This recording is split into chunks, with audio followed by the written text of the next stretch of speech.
अस्सलाम वालेकुम जी। क्या हाल चाल है? सब ठीक है? शुक्र अल्हम्दुलिल्लाह, हम भी ठीक ठाक हैं। तो आज असल में दिन में लाइट नहीं थी हमारी, क्योंकि इधर का जो ट्रांसफार्मर है वो ख़राब हो गया था। तो फिर वो कुछ पठान वगैरह, कुछ बिजली वाले उस महकमे के ना लोग आए हुए थे, वाटर वाले। फिर सारे जो भी तारें वगैरह ख़राब थी उन्होंने ठीक की। तो जो हमारी कुकिंग का काम है वो तो बहुत लेट हो गया। तो फिर मैंने अभी अभी दाल बनाई है। इसके बाद अल्लाह खैर करेगा तो वो तड़के वाली सेवइयाँ बनाएंगे।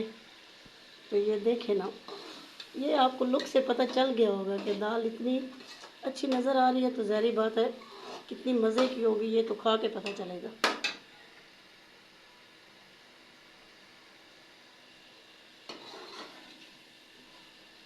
ये देखें, है ना प्यारी लग रही।